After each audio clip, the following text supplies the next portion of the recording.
invito a que abra sus Biblias en la epístola de Pablo a los Filipenses. Estamos en el capítulo 2 y en esta mañana, ya en esta tarde, vamos a ver los versículos 14 y 16. Filipenses capítulo 2, versículos 14 y 16. Y dice así la palabra del Señor: haced todo sin murmuraciones y contiendas, para que seáis irreprensibles y sencillos hijos de Dios, sin manchas, en medio de una generación maligna y perversa, en medio de la cual resplandecéis como luminares en el mundo, asidos de la palabra de vida, para que en el día de Cristo yo pueda gloriarme de que no he corrido en vano, ni en vano he trabajado. Bien, el título del mensaje para esta tarde es Estrellas en el mundo, o luminares en el mundo. Y cuando hablamos de estrellas y estaba haciendo esta lectura de la palabra del Señor, recordaba un viaje a la ciudad de Estados Unidos, de manera específica a la ciudad de Los Ángeles, California, donde se encuentra un famoso corredor o boulevard popular conocido como el Paseo de la Fama.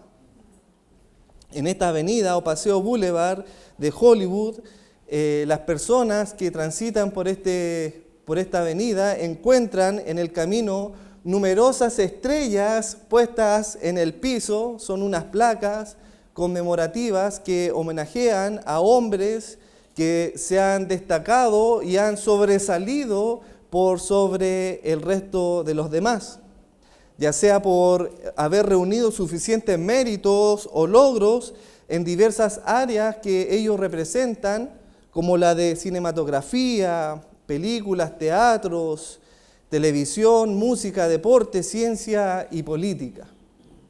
En estas estrellas que están en esta avenida o Paseo de la Fama, encontrarás los nombres escritos de estas personas, como por ejemplo Donald Trump, que es presidente de los Estados Unidos. Encontrarás, por ejemplo, el nombre de algunos de los astronautas de Apolo 11, como Neil Armstrong, o nombres de deportistas famosos como el boxeador Muhammad Ali, y algunos artistas y cantantes de diversos géneros musicales como los Beatles. Nombres de personas que para el mundo y esta sociedad son dignos de ser reconocidos, galardonados y admirados por sus méritos y logros en las áreas que cada uno de ellos representa. Estos galardones no tan solo incluyen estrellas famosas de los Estados Unidos, sino que también reúnen ahí, en esta avenida, son más de 2.500 estrellas al 2004 que se encontraban inscritas en este Paseo de la Fama. No solamente habían personas de los Estados Unidos, sino también de otras naciones del mundo, y entre ellas también habían chilenos. Y en este Paseo de la Fama encontrarás la estrella de un chileno, el primer chileno que ocupó una estrella en este paseo era don Francisco, por sus méritos y logros en la área de las comunicaciones. Y la segunda estrella que encontrarás en el Paseo de la Fama de otro chileno es de un tal llamado Lucho Gatica. No sé de qué época será ese cantante, pero por lo menos no me suena a mí personalmente conocido, pero había uno que se llamaba Lucho Gatica. Bueno, para el mundo estos nombres son dignos de ser admirados. Sin lugar a duda, en este Paseo de la Fama, en este Paseo de las Estrellas, de aquellos que han reunido suficientes méritos o logros, ocupan ahí un lugar entre muchos famosos. No obstante, en este Paseo de la Fama no encontrarás los nombres escritos de un tal Job, un hombre que no hay como él en la tierra, perfecto y recto, temeroso de Dios y apartado del mal. En este paseo de la fama no encontrarás los nombres escritos de un tal Noé, varón justo y que era perfecto en su generación. No encontrarás los nombres escritos de un tal Abraham, que fue considerado como el amigo de Dios, ni tampoco el nombre escrito de un Moisés, que era un hombre muy manso, más que todos los hombres en la tierra. Estos nombres no cumplen con el perfil que el mundo busca. Estos nombres ni siquiera están en la lista de opciones o candidatos a poseer una estrella en este paseo de la fama. ¿Por qué? Porque el mundo no conoce estos nombres, porque el mundo no les conoce, porque el mundo no conoce a Dios. Estos nombres no son de este mundo. Estos nombres son de ciudadanos del reino de los cielos, de una nación que no está en este planeta. Por eso el mundo jamás podrá ponerlo en este paseo de la fama. Es lo que dice Pablo a los Filipenses en el capítulo 3, versículo 20, porque estos hombres eran ciudadanos que están en el reino de los cielos. Ellos no son de este mundo, porque si fueran de este mundo, el mundo les amaría. Pero como no son del mundo, sino que fueron escogidos del mundo, por eso el mundo no les conoce y les aborrece. Estos no son hombres y mujeres cuyos nombres están en este paseo de la fama, sino que sus nombres están escritos en el libro de la vida. Y están escritos con tinta indeleble, donde sus nombres no pueden ser retirados. En este paseo de la fama se robaron algunas estrellas del pavimento en algunas remodelaciones, pero los nombres escritos de los hijos de Dios jamás podrán ser hurtados del libro de la vida. Estos son las verdaderas estrellas en el mundo. Los hijos de Dios son las verdaderas estrellas que resplandecen en una generación torcida y oscura como la que vivimos hoy día. Vivimos, obviamente, en una generación torcida, mala y perversa, donde en sus veredas de personas famosas se puede reconocer y homenajear a un violador, a un abusador de niños, porque el mundo está tan en oscuridad que puede homenajear a esos tipos de personas. Estos hombres, más los hijos de Dios, que son las verdaderas estrellas en esta generación torcida, son los que se iluminan en este mundo oscuro. La oscuridad a ellos no les hizo invisible, sino que la oscuridad a ellos los hizo visible para ser contemplados como verdaderamente hijos de Dios. De manera que solo aquellos cuyos nombres están escritos en el libro de la vida podrán resplandecer como estrellas en medio de una generación torcida y perversa. Resplandecerán en un mundo de tinieblas y oscuridad, serán las verdaderas estrellas en el mundo. Por tanto, la pregunta que buscaremos responder en esta tarde es: ¿cómo se evidencia una vida iluminada por el Espíritu Santo de Dios? ¿Cómo se evidencia una vida que busca la santidad de Dios? ¿Cómo se evidencia una estrella en el mundo?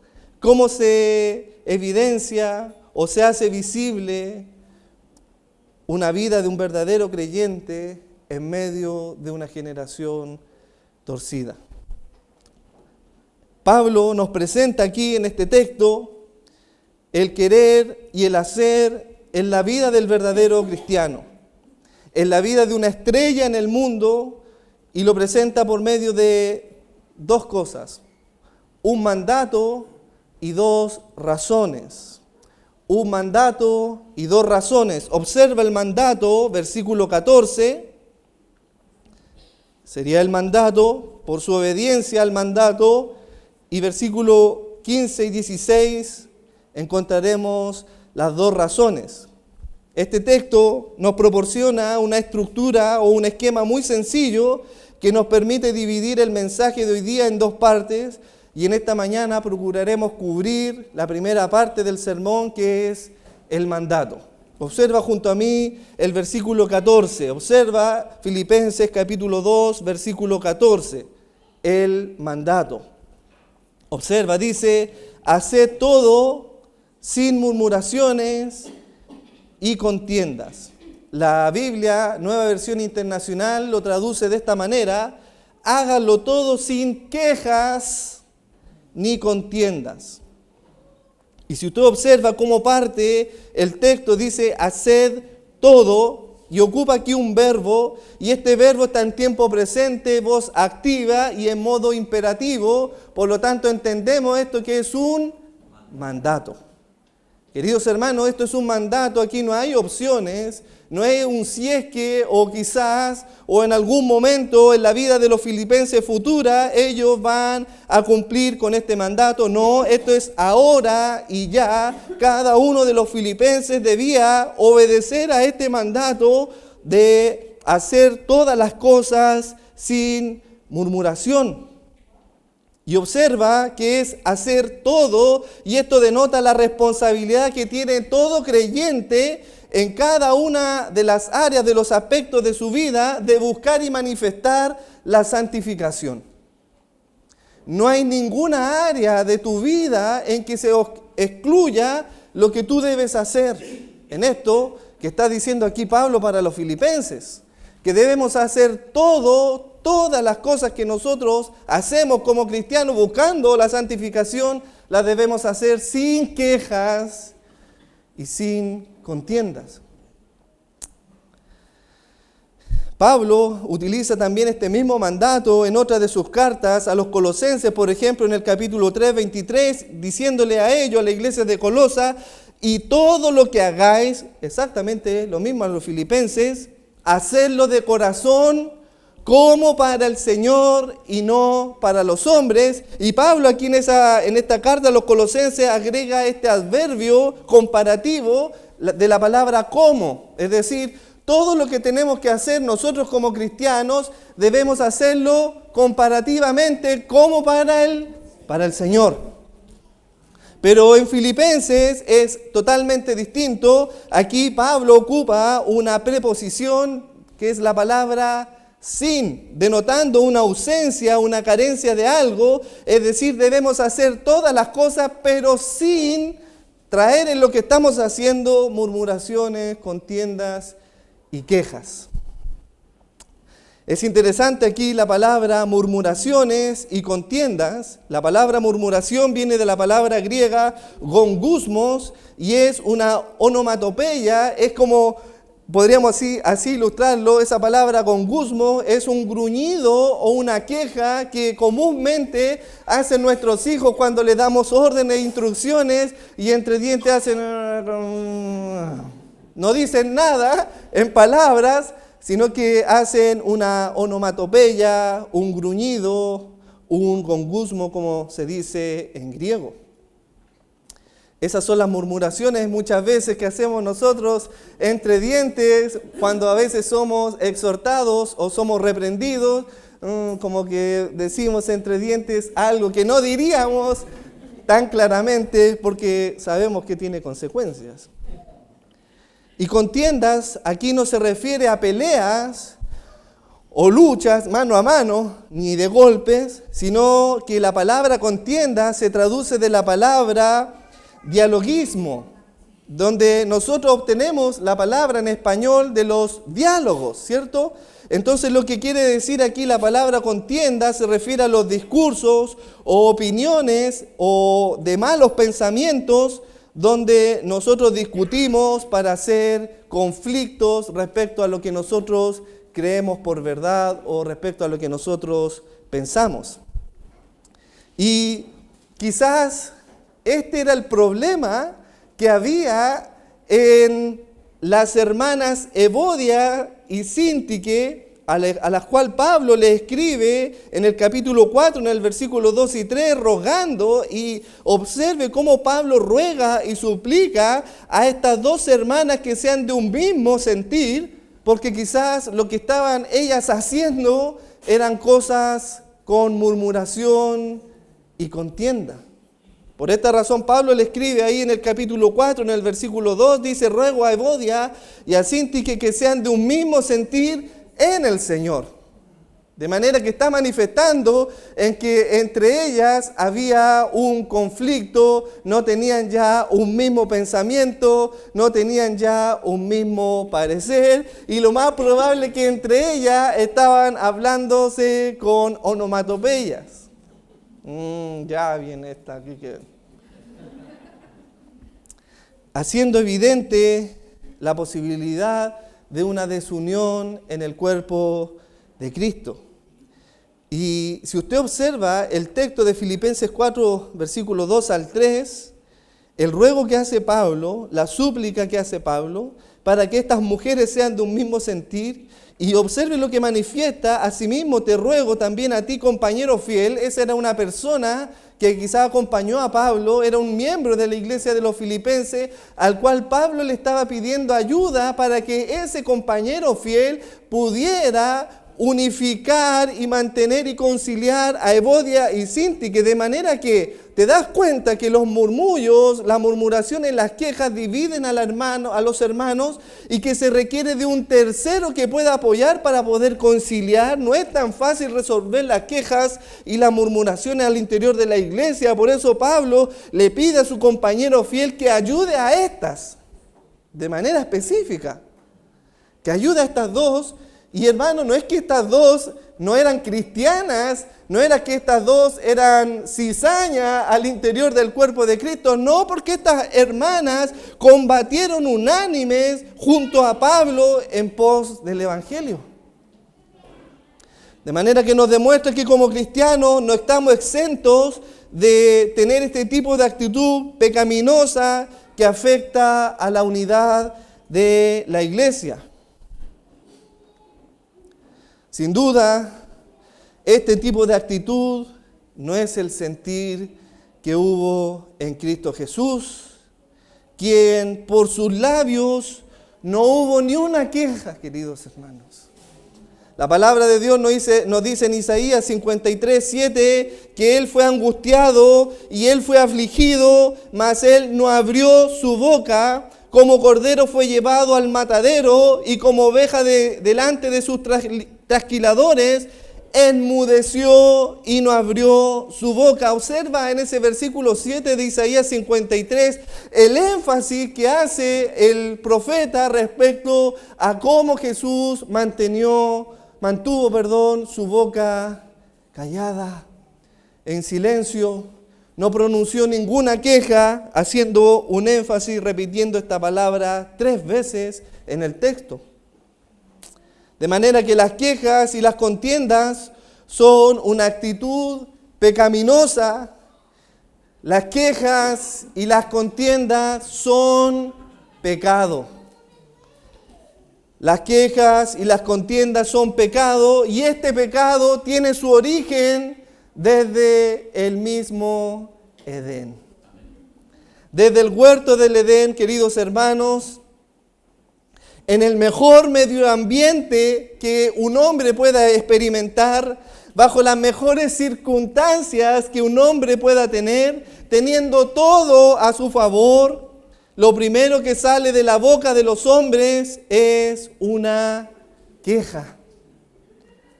Las consecuencias del pecado conducen al hombre a quejarse contra su Señor. Y observa junto a mí Génesis capítulo 3, versículo 8 al 12. Y en este texto encontraremos la primera queja que se oye por parte de los hombres en el huerto del Edén. Después que Adán y Eva hubieron pecado en desobediencia a Dios al comer del fruto que le estaba prohibido comer, cuando oyeron Adán y Eva la voz de su Señor que se paseaba en medio del huerto, Dice la palabra del Señor que la voz de Jehová Dios se paseaba en medio del huerto al aire del día, y el hombre y su mujer, y me encanta, por favor hermanos, no dice el hombre y la mujer, sino que dice el hombre y su mujer.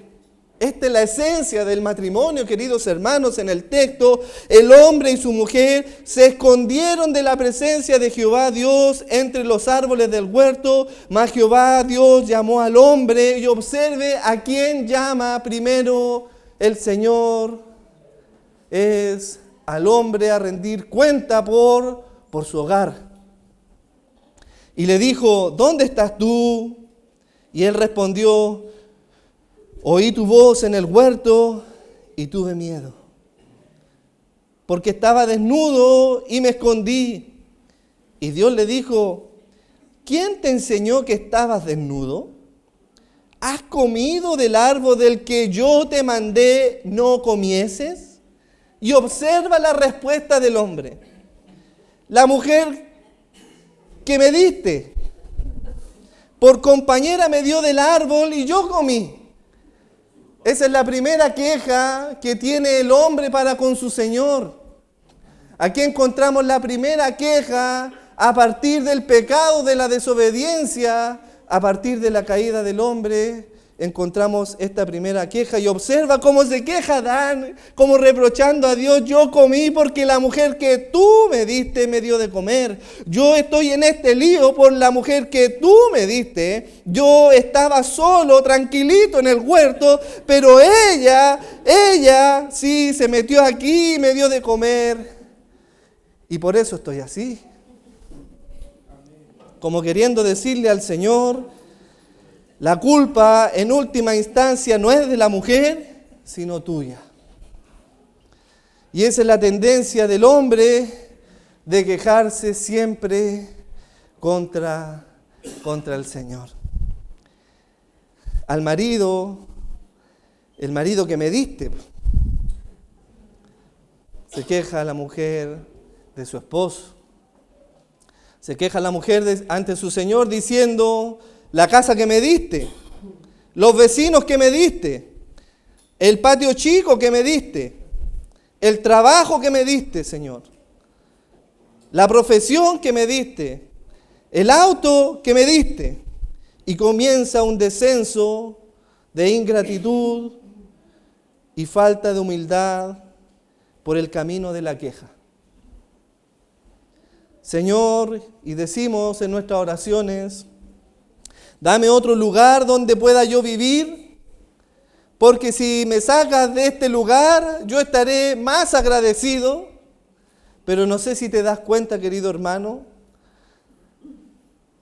no sé si te das cuenta que en el mejor contexto que el hombre pudo haber estado, siempre se quejó.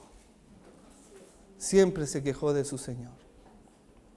Es más, si hubo alguien que se quejaba y eran los reyes de las quejas, era el pueblo de Israel.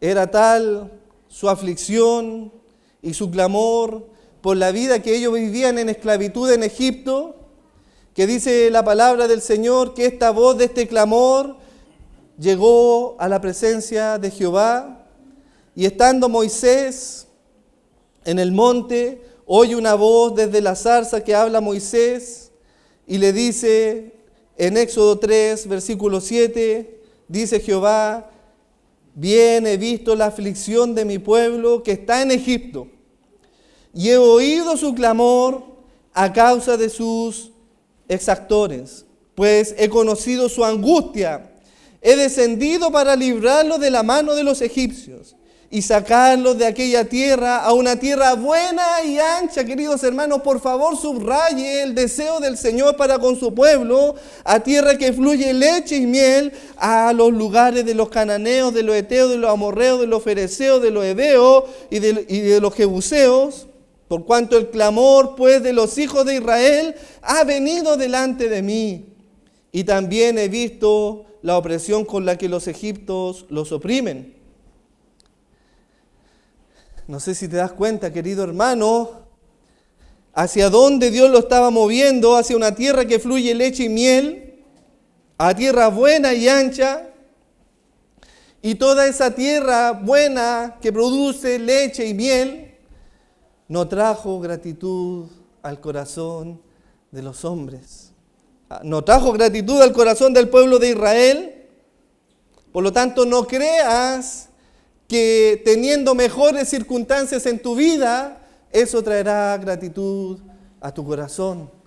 Porque si no eres fiel en lo poco, tampoco lo serás en lo mucho. Si en lo poco te quejas, no creas que en lo mucho no te vas a quejar. Esta es la realidad del pueblo de Israel. Si hubo una boca donde se levantaran quejas contra Dios, fue precisamente en el propio pueblo de Israel, que no hizo mi Señor por el pueblo de Israel. ¿Qué no hizo, queridos hermanos? Y esto lo dice el profeta Isaías en el capítulo 5 del 1 al 4. El profeta Isaías dice: ahora cantaré a mi amado el canto de mi amado a su viña. Tenía mi amado una viña en una ladera fértil, la había cercado, despedregado, plantado vides escogidas, había edificado en medio de ella una torre para proteger a la viña y hecho también en ella un lagar y esperaba que diese uvas y dio uvas silvestres. Ahora pues, vecinos de Jerusalén y varones de Judá, juzgad ahora entre yo y mi viña. ¿Qué más podría haber hecho yo a mi viña que yo no hubiera hecho?, dice el Señor. Lo hice todo por ellos. Le di todo. ¿Cómo esperaba yo que ella diera uvas? Mas ha dado uvas silvestres. Cuando ellos cruzaron a poseer la tierra prometida, esa tierra que fluye leche y miel, luego de que Moisés y Aarón enviaran a estos 40 espías, cuando ellos volvieron de regreso después de 40 días, observa lo que hace el hombre. Vinieron a Moisés y a Aarón, esto está en Números 13:25, vinieron a Moisés y a Aarón y a toda la congregación de los hijos de Israel en el desierto de Parán y en Cades, y dieron el informe a ellos y a toda la congregación. Observa, estos eran los espías que entraron a la tierra prometida para dar el informe y el reporte a la congregación de Israel de qué es lo que había en aquella tierra al otro lado del Jordán. Y les mostraron el fruto de la tierra que ellos traían, queridos hermanos, y le contaron diciendo: nosotros llegamos a la tierra a la cual nos enviaste, la que, observa, ciertamente fluye leche y miel. Dios es un Dios verdadero, que Él cumple sus promesas, queridos hermanos. Dios, si algo promete, Él lo cumple. Y aquí ellos están siendo testigos que dicen: ciertamente o verdaderamente en esta tierra fluye leche y miel, y este es el fruto de ella. Y queridos hermanos, aquí traían un racimo de uva entre dos personas. Imagina el tamaño de ese racimo. Y la palabra de Dios es clara, dice: un racimo de uva traído en una vara entre dos hombres. Te das cuenta que realmente era una tierra muy buena que Dios tenía preparada para su pueblo. Y observa lo que hace el hombre más el pueblo que había en aquella tierra. Dicen estos hombres: pueblo fuerte, y las ciudades son muy fuertes y fortificadas. Y también vimos allí a los hijos de Anac. Amalek habita el Negev, y el Eteo, el Jebuseo y el Amorreo habitan en el monte, y el Cananeo habita junto al mar y a la ribera del Jordán. Entonces observa un hombre fiel. Observa cómo luce la vida de una estrella. Caleb hizo callar a estos hombres, hizo callar al pueblo delante de Moisés y dijo: subamos luego y tomemos posesión de esta tierra, porque más podemos nosotros que ellos. Porque este hombre confiaba no en sus propias fuerzas, no en sus propios méritos, sino en el poder de Jehová, que le había prometido aquella tierra. Y si Jehová le había prometido esta tierra a su pueblo, que se la iba a dar en heredad, ¿no iba a cumplir Dios esa promesa? Entonces, ¿por qué dudaba el pueblo? Diciendo a Caleb: ¿por qué dudáis?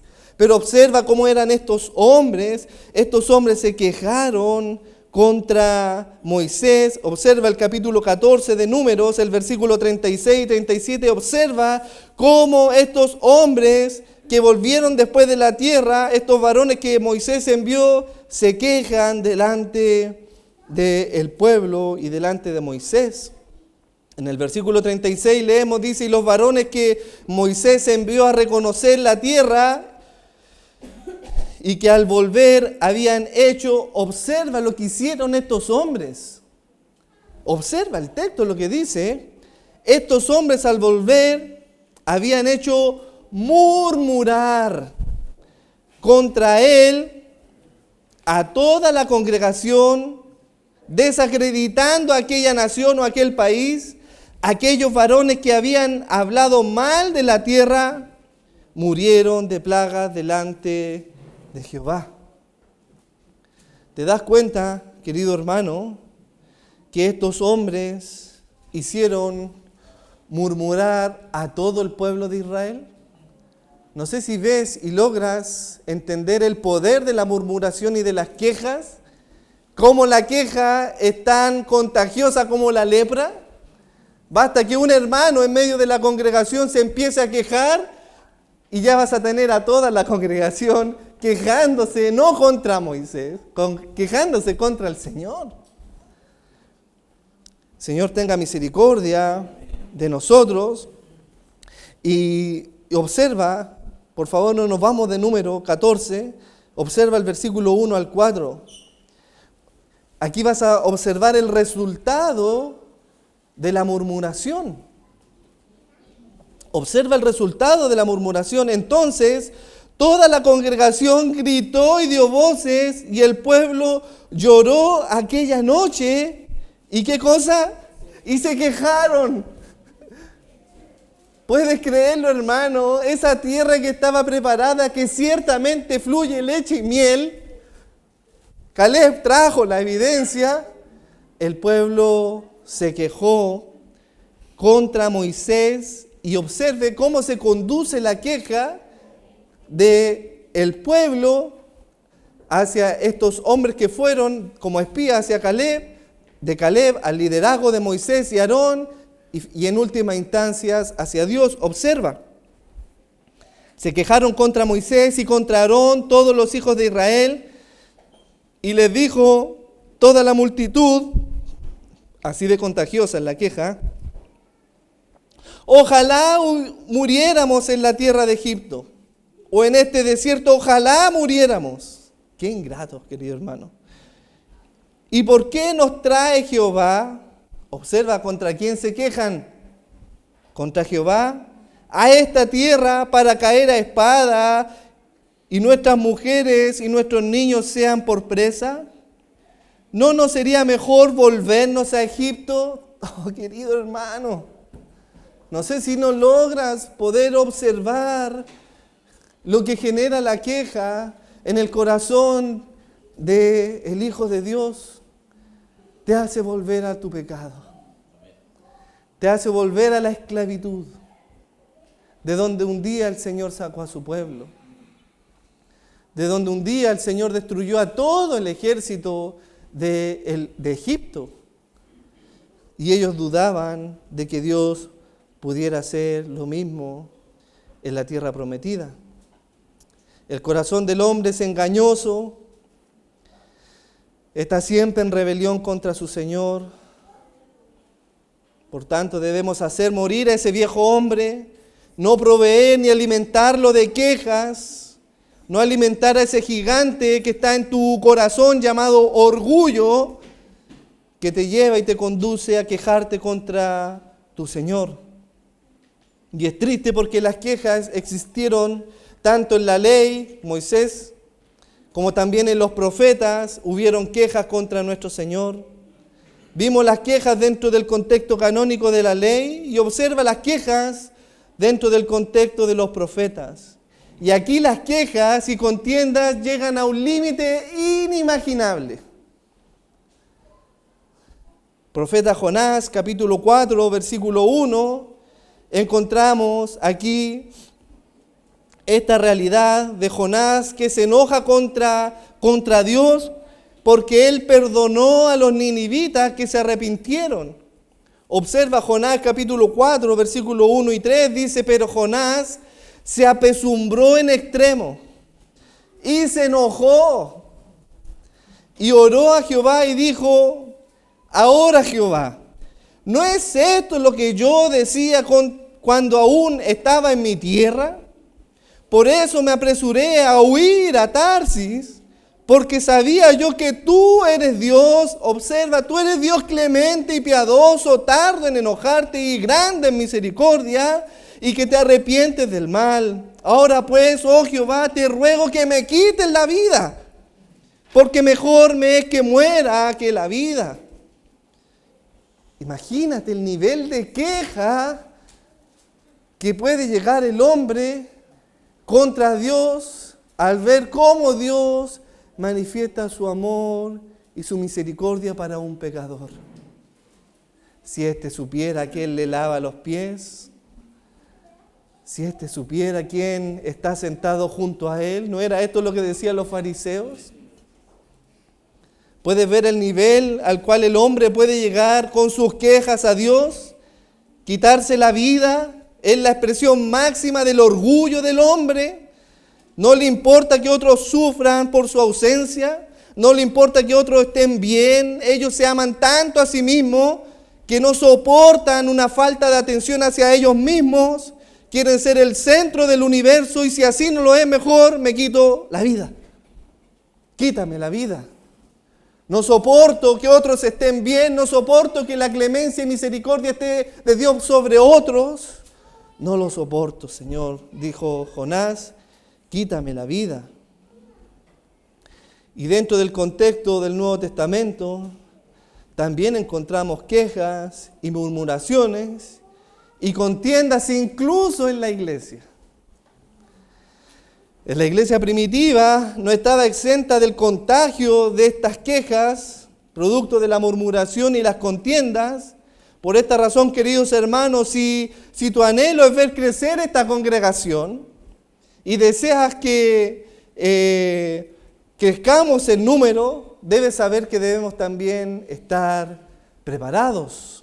Debemos estar preparados, muy bien preparados, para hacer frente al contagio de las murmuraciones y contiendas que vamos a recibir. Sí, es hermoso ver cómo la congregación, la Grey del Señor crece, es hermoso cómo crecemos en número, es hermoso ver las perlitas que llegan al templo del Señor, es hermoso ver cómo Dios obra para con su iglesia. En Hechos 2:47 alababa la iglesia primitiva a Dios y tenían el favor con todo el pueblo. Y observa, el Señor añadía cada día a la iglesia los que habían de ser salvos.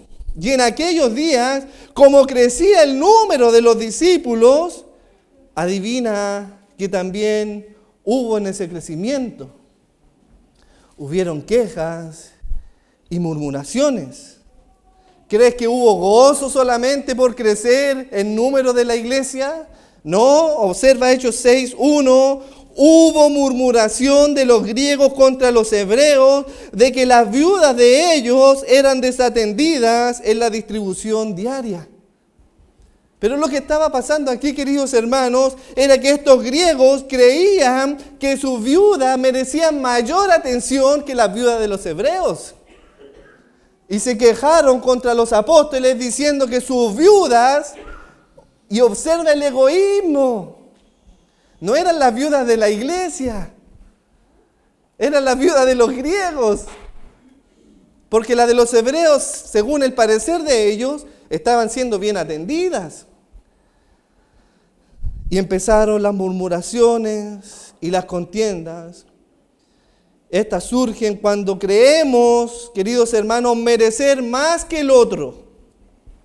Estos griegos creían que sus viudas debían tener más atención que las viudas de los hebreos.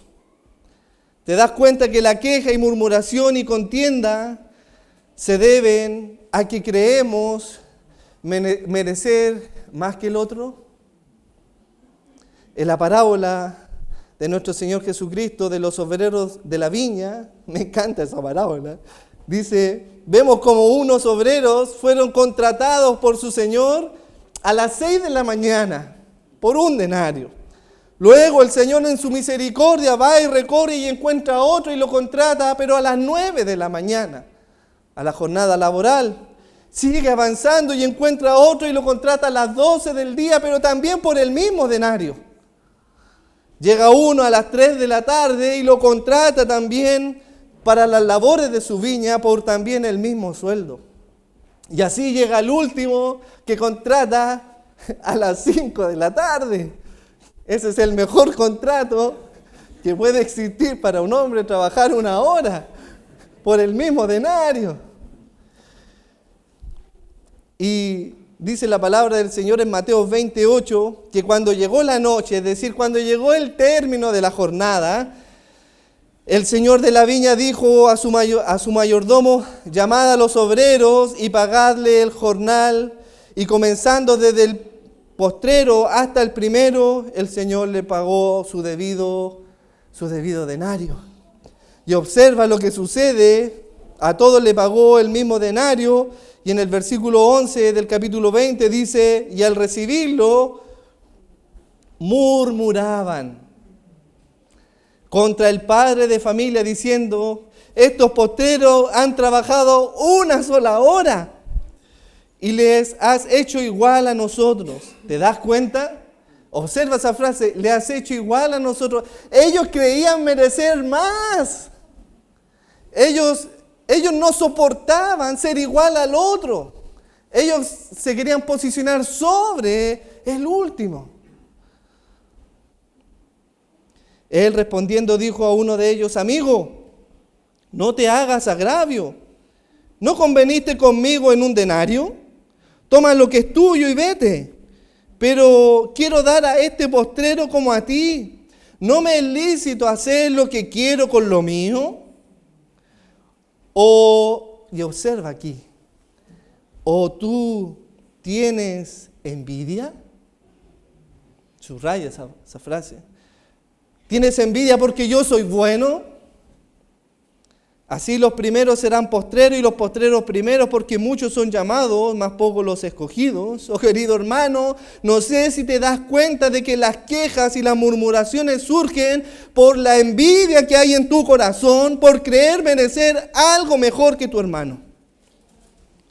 Oh querido hermano, si algo debes tener muy claro a saber, si algo debes tener tú muy claro en tu corazón y en tu mente, que lo único que mereces tú en tu vida es ir al infierno.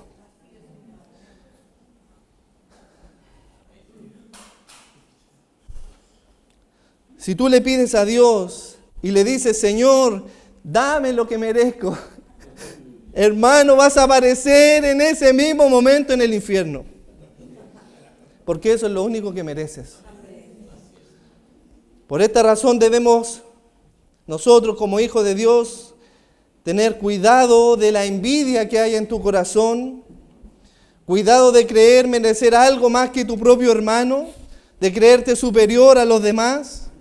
Esto nos lleva a no tener mayor concepto de nosotros mismos del que debemos de tener, a considerar a los otros como superiores a nosotros mismos, a seguir el sentir que hubo en Cristo Jesús, de lavar los pies a sus discípulos siendo Rey y Señor. No prefiriendo los primeros lugares de la mesa, sino estar dispuesto a servir a tus hermanos. Pensar que merecemos el infierno nos conduce a vivir en humildad. Porque no merecemos nada. Merezco el infierno. Por lo tanto, lo mínimo para mí es suficiente. Debemos ser como esa mujer que vino a los pies del Señor Jesucristo diciéndole, Señor, socórreme, respóndeme, Señor. Y cuando el Señor le respondió, le dijo, no está bien tomar el pan a los hijos y echarlo a los perrillos. Y observa el corazón humilde de esta mujer y dijo, sí, Señor, lo sé, pero aún los perrillos comen de las migajas que caen de la mesa de sus amos. Yo no merezco el pan, no merezco. Pero en tu misericordia esas migajas caen y puedo yo también comer.